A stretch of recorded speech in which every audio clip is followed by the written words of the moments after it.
Hello champions, welcome to all of you again. Here I am back to continue your basic sample question paper from term to examination class 10 maths, है ना। जैसा कि आप screen में देख पा रहे हैं कि यहाँ पे आपकी प्लेलिस्ट जो है अपडेट हो रही है continuously. So go there and check कि कुछ मिसिंग तो नहीं है ना। अगर मिसिंग है तो कमेंट कीजिए बच्चों, कमेंट कीजिए, फटाफट कमेंट कीजिए, वीडियोस को लाइक कीजिए, लेक्चर्स को लाइक कीजिए अगर आपको पसंद आते हैं तो, ठीक है। और क्या कहूँ, तो बस लास्ट लेक्चर में हमने क्या किया था, सेक्शन बी तक कंप्लीट किया था। आज हम सेक्शन सी करने वाले हैं, तो फटाफट पेन और कॉपी उठा लीजिए और मेरे साथ स्टार्ट हो जाइए। So let's start. Okay champions, तो सेक्शन सी हम स्टार्ट करने वाले हैं। सेक्शन सी में आपको क्या मिलेगा, केस स्टडी वाले क्वेश्चंस भी मिलेंगे, ठीक है। केस स्टडी जैसा कि आपका टर्म 1 में आया था, कुछ नहीं है, बच्चों वाला क्वेश्चन है। तो सेक्शन सी मतलब क्वेश्चन नंबर 11 से हमको स्टार्ट करना है। क्वेश्चन नंबर 10 तक हमने किया है इन सेक्शन बी में, है ना। तो क्वेश्चन नंबर 11, क्वेश्चन नंबर 11 क्या कहता है। क्वेश्चन नंबर 11 में आपका और दिया हुआ है, दो ऑप्शन है, दोनों में से कोई एक सॉल्व करना है। कंस्ट्रक्शन चैप्टर से क्वेश्चंस दिए हुए हैं, तो कंस्ट्रक्शन चैप्टर से क्वेश्चन दिए हुए हैं, तो फटाफट से आप क्या करो बेटा, ज्योमेट्री बॉक्स उठा लो, है ना। ज्योमेट्री बॉक्स उठा लो और मैं जैसे जैसे यहाँ पे बताते जा रहा हूँ वैसे वैसे आप करते जाइए, ठीक है। तो क्या बोला है कि construct 2 concentric circles of radii 3 centimetre and 7 centimetres. फिर क्या करना है हमको, draw 2 tangents to the smaller circle from a point P which lies on the bigger circle. Bigger circle पे लाई करना चाहिए, ठीक है। तो 3 सेंटीमीटर और 7 सेंटीमीटर के दो कॉन्सेंट्रिक सर्कल्स हमको ड्रॉ करने हैं। तो सबसे पहले मैं 3 सेंटीमीटर वाला सर्कल ड्रॉ कर लेता हूँ। ये मान लेते हैं ये 3 सेंटीमीटर वाला है। ओ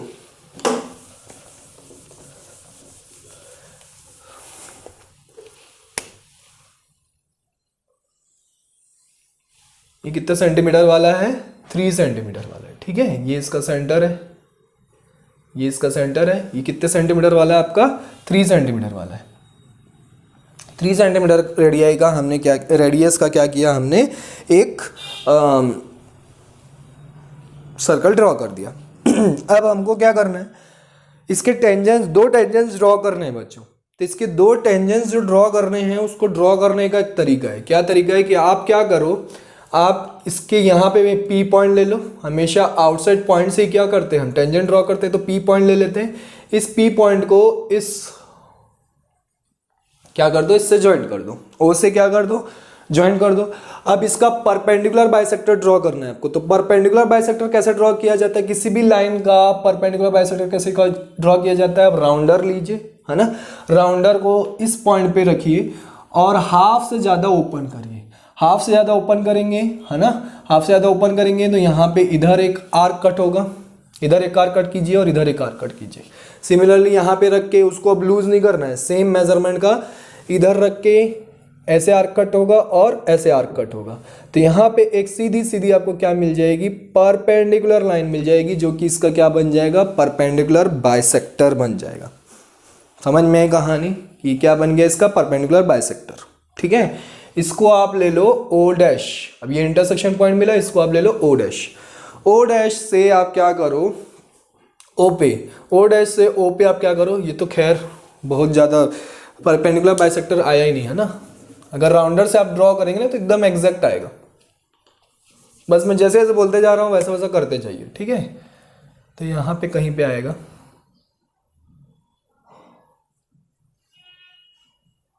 यहाँ पे कहीं पे आएगा, ठीक है। राउंडर से हम ड्रॉ करेंगे।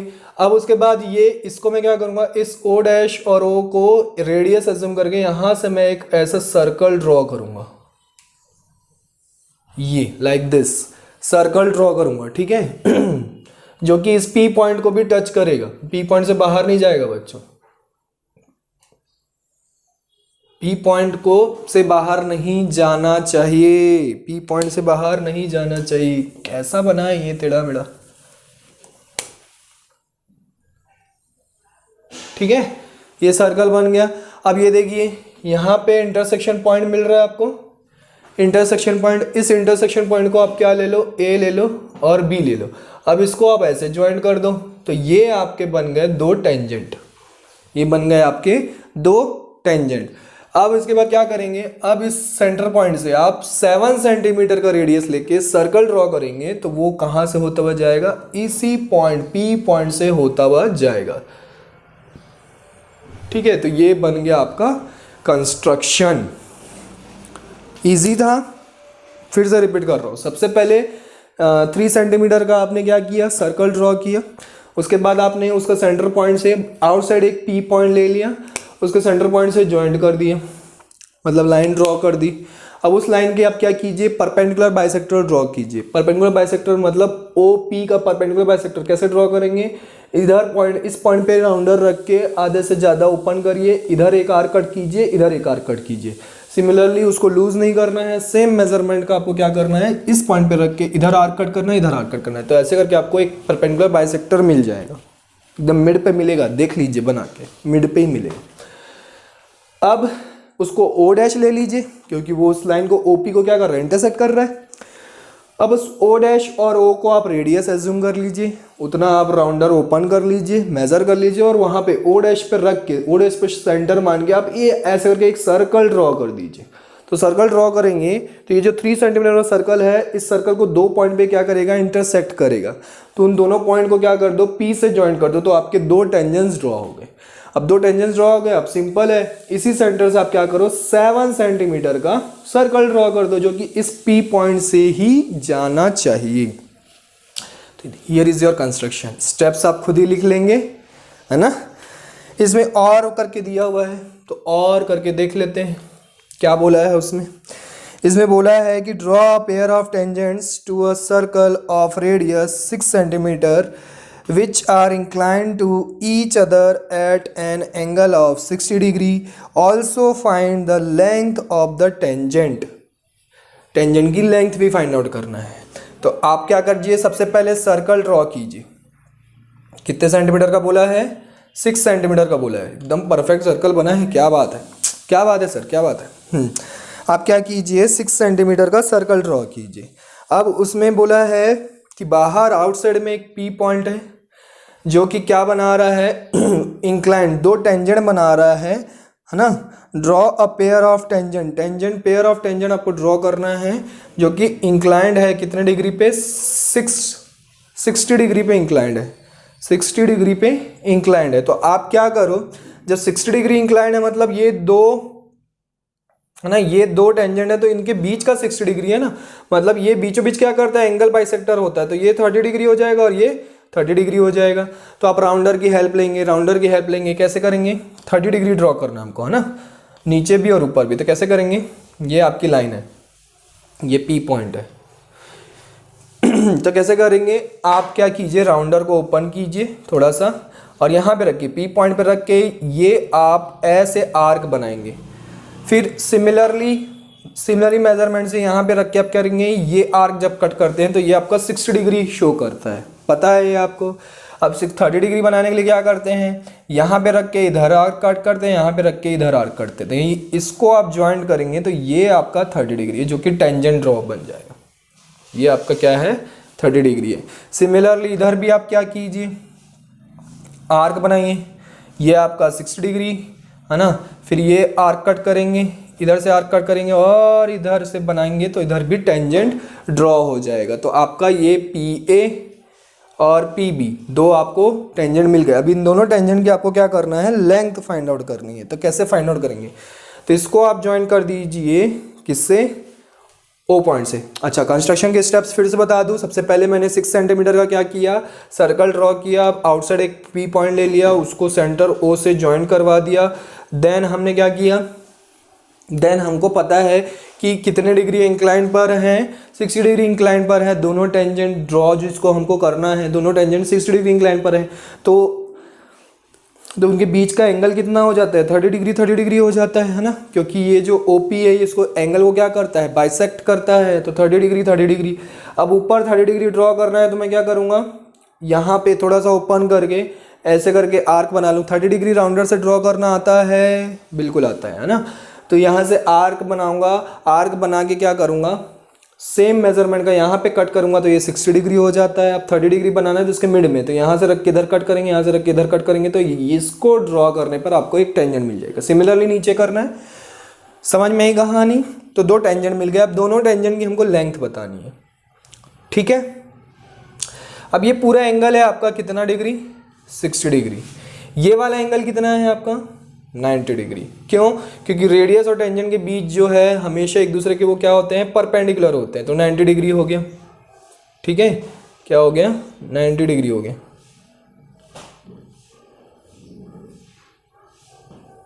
है ना। और इधर भी ये भी कितना हो गया, 90 डिग्री, है ना, 90 डिग्री हो गया। अब आप क्या करो,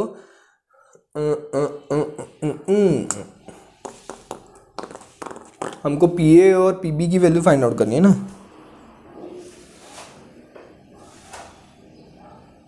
कैसे करेंगे, कैसे करेंगे, अच्छा पीए और पीबी तो एक दूसरे की इक्वल होंगे, है ना।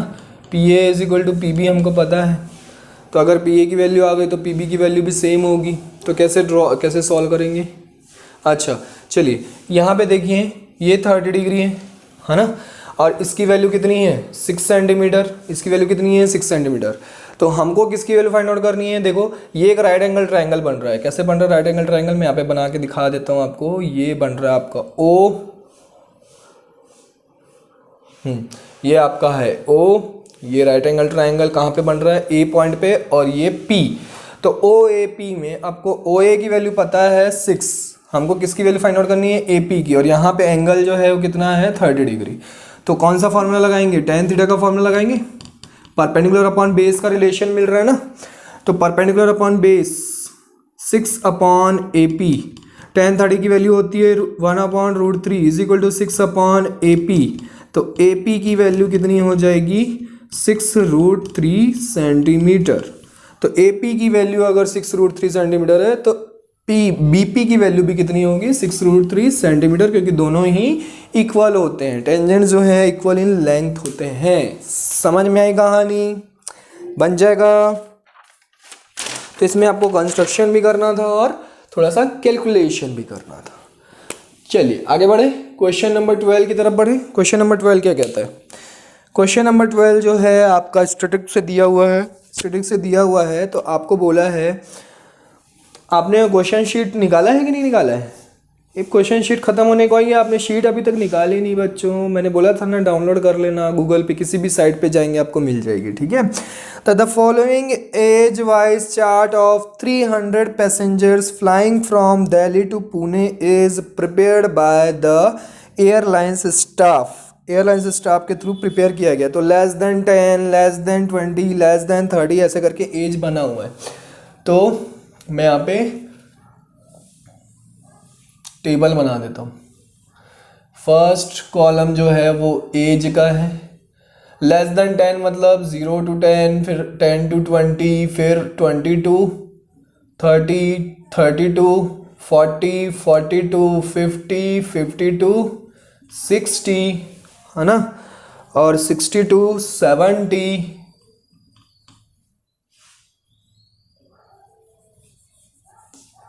70 to 80, 70 to 80। अब हमको क्या करना है, नंबर ऑफ पैसेंजर्स ये गिवन है आपको, नंबर ऑफ पैसेंजर्स आपको गिवन है। तो नंबर ऑफ पैसेंजर्स जो हैं कैसे गिवन है, 14, 44, है ना, 82, 134, 82, 134, 184, 184, 245, 245, 287 और 300। तो ये आपको दिख रहा है इंक्रीजिंग ऑर्डर में, इंक्रीजिंग ऑर्डर में दिख रहा है। तो क्या ये एफ आई होगा, नहीं होगा बच्चों, फ्रीक्वेंसी नहीं होगी, ये CF होगा, क्यूमुलेटिव फ्रीक्वेंसी। क्यूमुलेटिव फ्रीक्वेंसी में हम क्या करते हैं, ऐड करते जाते हैं ना, तो ये आपको क्यूमुलेटिव फ्रीक्वेंसी में गिवन है। जबकि इंक्रीजिंग ऑर्डर में आपको जब भी गिवन हो तो आप समझ जाना क्यूमुलेटिव फ्रीक्वेंसी गिवन है। तो आपको एक कॉलम बनाना पड़ेगा अब, किसका, एफ आई का फ्रीक्वेंसी आपको फाइंड आउट करनी पड़ेगी। तो फ्रीक्वेंसी कैसे फाइंड आउट करोगे? सबसे पहला तो 14 रहेगा, माइनस करते जाओगे। 44 में से 14 गया तो कितना बचा? 30। 82 में से 44 गया तो कितना बचा? कितना बचेगा? 82 में से 44 जाएगा तो कितना बचेगा? 38, है ना? ये सब मैंने माइनस करके रखा है, आप माइनस कर सकते हैं। 82 में से 44 माइनस कीजिए, 38 बचेगा। 134 में से 82 माइनस करेंगे तो कितना बचेगा? 52। अरे माइनस कर लो भाई, 4 में से 2 गया 2, 13 में से 8 गया 5। 184 में से 134 गया, कितना बचा? 4 में से 4 गया 0, 18 में से 13 गया कितना? 5, 50, है ना? 245 में से 184 माइनस कीजिए, 5 में से 4 गया 1, 4 में से 8 नहीं जा सकता तो 14 में से 8 गया, कितना बचा? 6, 61। कितना हो गया? 61, यस। 287, 7 में से 5 गया 2, है ना? 7 में से 5 गया 2, देन 8 में से 4 गया 4, 42। अब 300 में से 287 गया तो कितना बचा? 13 बचेगा, सिंपल। ये आपकी फ्रीक्वेंसी, ठीक है। अब इसको आपको क्या करना है ना? इसको आपको क्या करना है? इसमें फाइंड आउट करना है, find the mean age of the passengers. Mean find out करना है आपको। क्या करना है? मीन फाइंड आउट करना है। मीन मतलब एक्स बार, इसका फॉर्मूला क्या होता है? समेशन ऑफ, थोड़ा नीचे लिखना चाहिए था ना। मीन मतलब एक्स बार, इसका फॉर्मूला क्या होता है? Summation of F I X I upon summation of F I, ये फॉर्मूला होता है, ठीक है। Summation of F I X I. अब हम क्या करेंगे? हमको एक्स आई भी निकालना पड़ेगा, तभी तो एफ आई एक्स आई करेंगे। हमको क्या करना पड़ेगा? एक्स आई निकालना पड़ेगा। तो एक्स आई कैसे निकालते हैं? ध्यान से सुनिए, बहुत ही ईजी बच्चों। एक्स आई कैसे निकालते हैं? इसका मीन निकालते जाइए। 0 + 10 अपॉन 2 कितना आएगा? 5। 10 + 20 15, है ना? 25। मैं क्या कर रहा हूँ? इन दोनों को ऐड कर रहा हूँ, डिवाइड बाय 2 कर रहा हूँ, दैट इज योर एक्स आई, ठीक है। 0 + 10 कितना होगा? 10, 10 डिवाइडेड बाई 2 कितना होगा? 5। ये 30 divided by 2 15, 50 divided by 2 25, 70 divided by 2 35, ये हो जाएगा 45, ये हो जाएगा 55, ये हो जाएगा 65 और ये हो जाएगा 75। 10 का डिफरेंस रहता है। अच्छा, हमको समेशन ऑफ एफ आई भी चाहिए, तो इसको आप ऐड कर लीजिए, ऐड कीजिए, कितना आएगा? 300 ही आएगा। अरे यहाँ पे गिवन है क्वेश्चन में बच्चों आपको 300, है ना? और आपको पैसेंजर्स, नंबर ऑफ पैसेंजर्स दिया भी है 300, तो वही आपका समेशन ऑफ एफ आई ही होता है। आप ऐड करके चेक भी कर सकते हो, 300 ही आएगा। अब एफ आई एक्स आई निकालना पड़ेगा। एफ आई एक्स आई, चलिए मल्टीप्लाई करते चाहिए। 14 5 से कितना होगा? 70। ये कितना हो जाएगा? 15 3 जा 45, 450। 25 8 जा कितना होता है? मल्टीप्लाई कीजिए, मैंने यहाँ पे सब मल्टीप्लाई करके रखा है डेटा, ठीक है। तो 450, देन 950 है, देन कितना है? 1820 है, देन कितना है? 2250 है। आप मल्टीप्लाई करके चेक कर सकते हैं सही लिख रहा हूँ कि नहीं मैं। 3355 है, नेक्स्ट 2730 है, नेक्स्ट 975 है, ठीक है, 975 है। अब इन सब का सम करेंगे हम। Summation of F I X I, sum कीजिए, फटाफट सम कीजिए। कितना आ रहा है बताइए, कमेंट कीजिए फटाफट। कितना आ रहा है? 12600 आएगा। कितना आएगा? 12600। अब कुछ नहीं करना है, वैल्यू को पुट कर देना है। 12600 divided by 300, 0 0 0 0 we cancel out, 3 से कैंसल आउट कर दो, 3 4 जा 12, 3 2 जा 6, आंसर इज 42। तो इसका मीन कितना आया? 42 आया। इजी था, इजी था। नॉर्मल बच्चों तक पर कैलकुलेशन करना है और कुछ नहीं करना है आपको। जो क्वेश्चन में इंक्रीजिंग ऑर्डर में नंबर गिवन है, मतलब आपको CF गिवन है, क्यूमुलेटिव फ्रीक्वेंसी गिवन है, तो वहां से आपको फ्रीक्वेंसी फाइंड आउट करनी पड़ेगी माइनस कर करके, ठीक है। फिर उसको समेशन ऑफ FI निकालेंगे, फिर XI निकालेंगे। XI कैसे निकालेंगे? इनका एवरेज, है ना, जो आपका क्लास दिया रहता है, हर क्लास का एवरेज निकालते जाइए। फिर FI इंटू XI कीजिए, फिर उनको सम कर दीजिए टोटल, फिर यहाँ पे वैल्यू पुट करके सॉल्व कर लीजिए। इजी है, पक्का। आगे बढ़े, चलिए क्वेश्चन नंबर 13। इसमें और नहीं गिवन था आपको, हर क्वेश्चन में और नहीं रहता बच्चों। क्वेश्चन नंबर 13 क्या गिवन है? क्वेश्चन नंबर 13 ये थोड़ा सा केस स्टडी टाइप का है ना, तो क्वेश्चन थोड़ा सा लेंथी है। A lighthouse is a tall tower with light near the top. With light near the top. These are often built in islands, coasts, or on cliffs. Lighthouses on water surface act as navigational aid to the mariners and send warning to boats and ships for dangers. Initially, wood coal would be used as illuminators. Gradually, it was replaced by candles, lanterns, and क्या है electric lights. Nowadays they are run by machines and remote monitoring. देखो क्या बोल रहे हैं कि एक light house है जो कि टॉल टावर पे ऊपर लाइट लगी हुई है, जो कि क्या करता है बेसिकली ये आइलैंड वगैरह और कोस्टल एरियाज़ में बनाया जाता है, क्लिफ्स में बनाया जाता है, ठीक है। तो वो लाइट हाउस का बेसिकली काम क्या रहता है, जो भी शिप्स वगैरह रहती है ना उनको कहीं पे अगर डेंजर है, कहीं पे कुछ आ गया, मान लो कुछ बीचों बीच, जैसे आपने टाइटैनिक मूवी में देखा है कि वो क्या आ जाता है, क्लिफ आ जाता है वहाँ पे, है ना, क्या आ जाता है, क्लिफ आ जाता है, पहाड़ आ जाता है, बहुत बर्फीला पहाड़, है ना, जिसके कारण टकरा के टाइटैनिक डूब जाता है। तो वो सबसे बचने के लिए क्या करते हैं, सिग्नल प्रोवाइड करते हैं, ठीक है। तो ये पहले कैसा होता था, कैंडल्स के थ्रू होता था, लैंटर्स के थ्रू होता था, इलेक्ट्रिक लाइट्स के थ्रू होता था, बट आजकल क्या होता है, मशीन्स यूज़ होती है ना, आपने फिजिक्स में पढ़ा है 9th क्लास में। तो Prongs Reef light house of Mumbai का एक लाइट हाउस है जिसका नाम है Prongs Reef light house, was constructed in 1874 to 75। It is approximately 40 metres high. इसकी हाइट कितनी है, 40 मीटर्स। चलिए तो डायग्राम बनाने का टाइम आ गया। ये आपका लाइट हाउस है जिसकी हाइट कितनी है, 40 मीटर, ठीक है। इसके ऊपर टॉप पे लाइट लगी हुई है यहाँ पे, and its beam can be seen at a distance of 30 kilometers।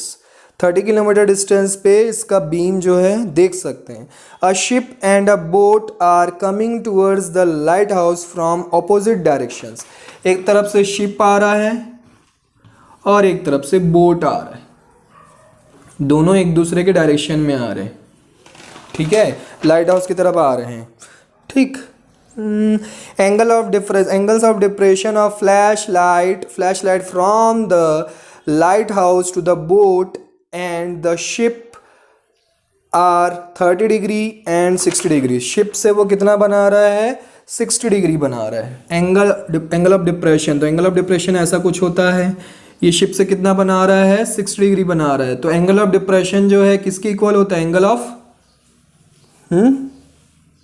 Elevation के, तो ये भी 60 डिग्री हो जाएगा। और बोर्ड से कितना बना रहा है, बोल रहे हैं 30 डिग्री, तो ये भी कितना हो जाएगा, 30 डिग्री हो जाएगा।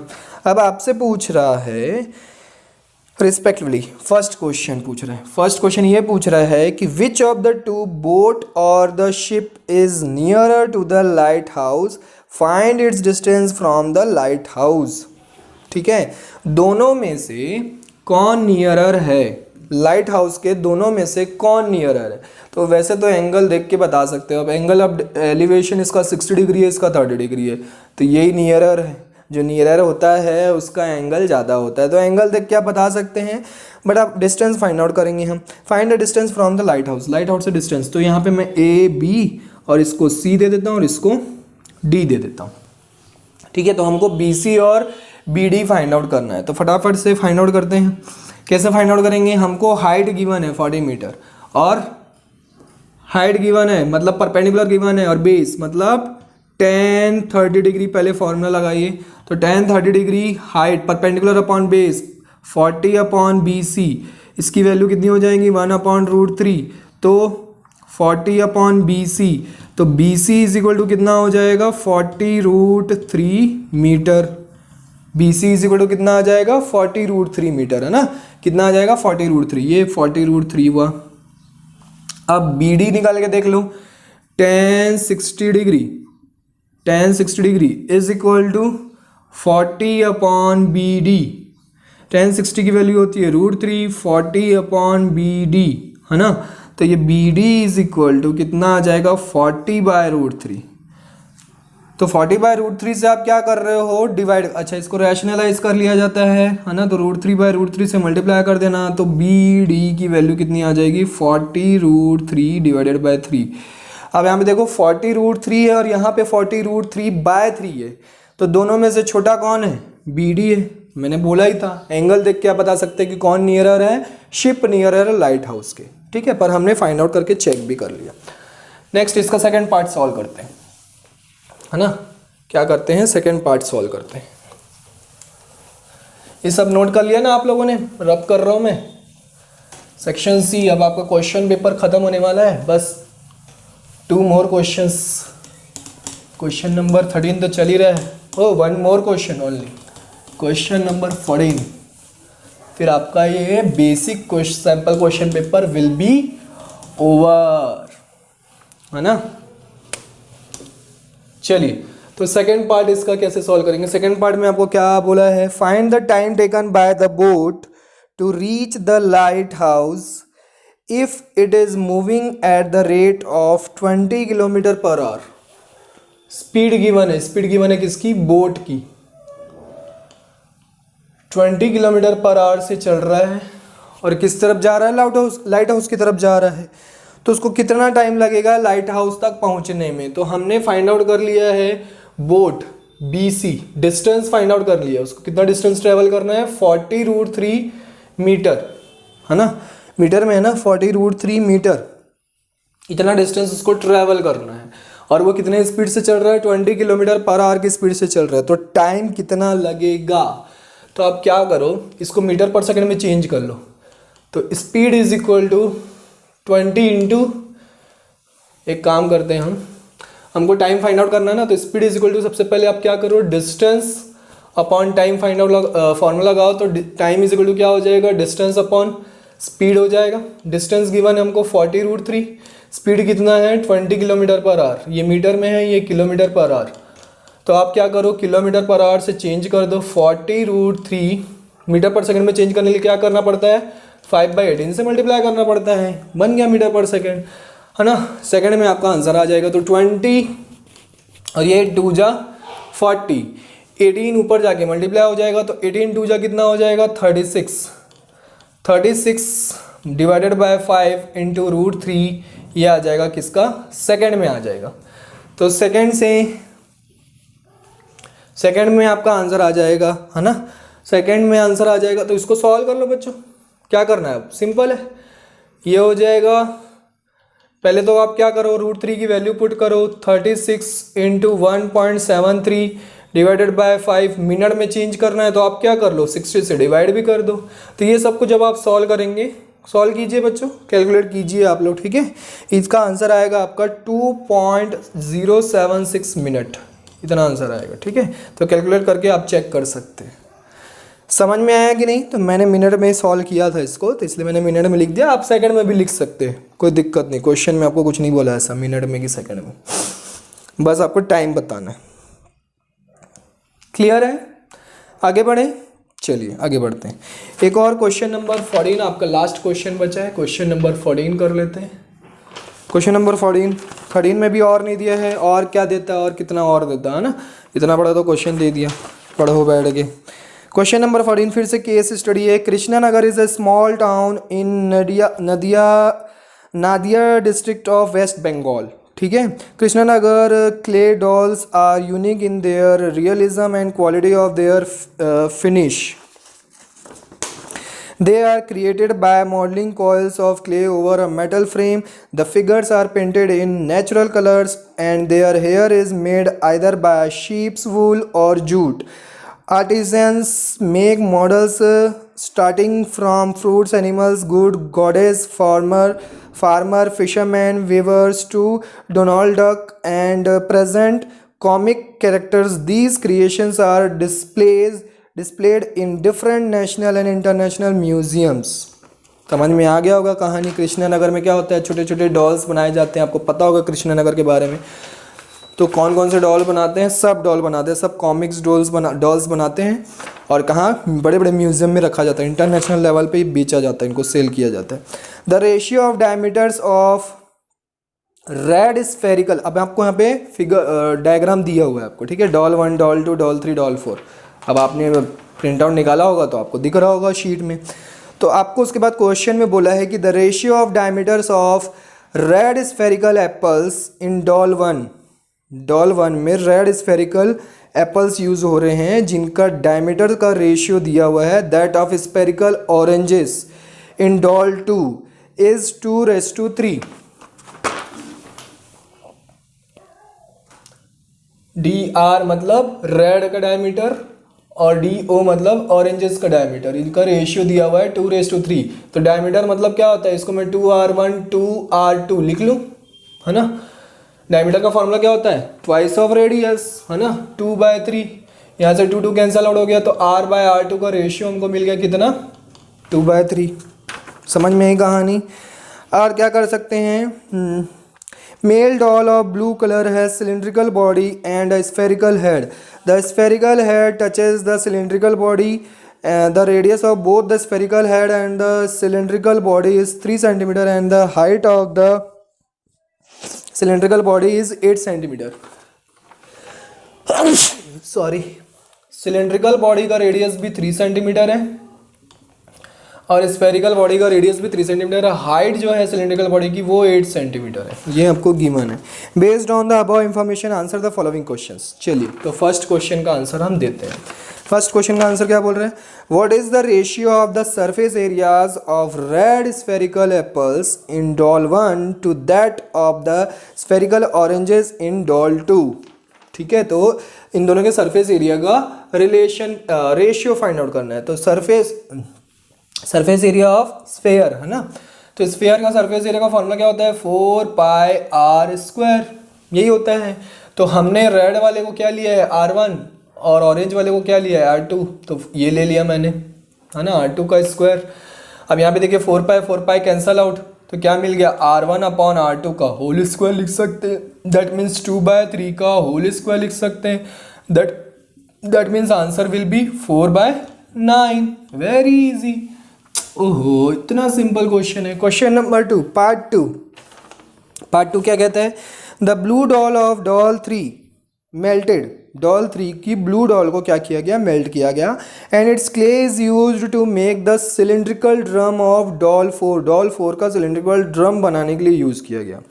If the radius of the drum is also 3 centimetre, radius of the drum is also 3 centimetre, find the height of the drum. Height of the drum find out करना है। ठीक है, तो मैं ड्रम का वॉल्यूम लिखता हूँ, वॉल्यूम ऑफ ड्रम जो है, वॉल्यूम ऑफ ड्रम जो है, ठीक है, किसके इक्वल होगा, वॉल्यूम ऑफ सिलेंडर जो कि डॉल 3 में है ना। Blue doll of doll 3 is melted and its clay is used to blue doll जो है सिलेंड्रिकल शेप का है, आप चेक कर सकते हैं। ठीक है, दिखाऊं मैं आपको, ये देखिए, ये ब्लू डॉल जो है, ये वाली, ये आपका सिलेंड्रिकल शेप का है। ठीक है, तो सिलेंड्रिकल शेप का है, तो सिलेंड्रिकल शेप का वॉल्यूम, ठीक है, तो मैं यहाँ पे क्या लिखूंगा, वॉल्यूम ऑफ सिलेंडर प्लस उस पे देखिए उसके सर में मैंने अभी देखा, आपको रिमाइंड करके देखिए, आपको मैं फिगर दिखाया, तो उसके सर जो है स्फेयर शेप का है, तो उसका भी वॉल्यूम यहाँ पे लेना पड़ेगा, वॉल्यूम ऑफ स्फेयर। तो एक क्ले को तोड़ के जब दूसरा क्ले बनाया जाता है तो दोनों का वॉल्यूम तो सिमिलर होता है। तो फर्स्ट वाला जो क्ले है वो सिलिंड्रिकल और स्फेयर मिला के बना हुआ है, तो इन दोनों का जो वॉल्यूम होगा वो ड्रम के वॉल्यूम के इक्वल होगा, बस। अब ड्रम का वॉल्यूम जो है आपका सिलिंड्रिकल है तो πr²h लगा दीजिए, यहाँ पे सिलिंड्रिकल है तो इसका भी πr²h, यहाँ पे स्फेयर का वॉल्यूम लगाना है तो 4/3 πr³, है ना। अब देखिए 4/3 πr³, देखो pi will be cancel out. R की वैल्यू, ड्रम का आर जो है रेडियस कितना दिया हुआ है, 3 सेंटीमीटर, तो 3 का स्क्वायर लिखूंगा मैं। हाइट हमको फाइंड आउट करना है। आर सिलेंडर का रेडियस हमको गिवन है कितना, 3 सेंटीमीटर, तो 3 का स्क्वायर इंटू इसकी हाइट तो हमको गिवन है ना, इसकी हाइट हमको गिवन है 8, तो यहाँ पे मैं 8 पुट करूँगा। 4/3 स्फेयर का रेडियस भी कितना है, 3 सेंटीमीटर, तो 3 का क्यूब, तो ये एक थ्री कैंसिल आउट हो गया, यहाँ पे 3 स्क्वायर हो गया, है ना। यहाँ आप सॉल्व कीजिए, h इज इक्वल टू 3 का स्क्वायर 9, 9 8 जा कितना होगा 72 प्लस 3 का स्क्वायर 9, 9 4 जा कितना होगा 36 डिवाइडेड बाई 3 का स्क्वायर 9 हो जाएगा। तो h इज इक्वल टू कितना आ गया 78 हो गया, 108 कितना हो गया 108। 9 से डिवाइड करो, 9 1 जा 9, 9 2 जा 18, तो h की वैल्यू कितनी आ गई 12 सेंटीमीटर आ गई। तो इतना हाइट का आपका जो है ड्रम बनेगा। ओहो कितना लंबा चौड़ा क्वेश्चन था और कहाँ से कहाँ बनना था। बस आप एक लॉजिक याद रखिए कि जब भी एक क्ले को तोड़ के दूसरी चीज़ बनाई जाती है तो उन दोनों का वॉल्यूम इक्वल रहता है। बस फिर वॉल्यूम इक्वल करके आप फॉर्मूला लगा के सॉल्व कर सकते हैं। समझ में आई कहानी। तो यहाँ पे होता है आपका बेसिक सैंपल क्वेश्चन पेपर खत्म, है ना। इसके बावजूद भी अगर आपको किसी क्वेश्चन में डाउट आया तो आप बार बार रिवर्स करके देख सकते हैं, अदरवाइज कमेंट बॉक्स में कमेंट कर सकते हैं, ठीक है। अब इसके बाद हम क्या करेंगे, स्टैंडर्ड क्वेश्चन पेपर सॉल्व करेंगे। तो तब तक आप भी सॉल्व कीजिए और डाउट्स निकाल के रेडी रहिए। Bye bye, take care, see in the next lecture.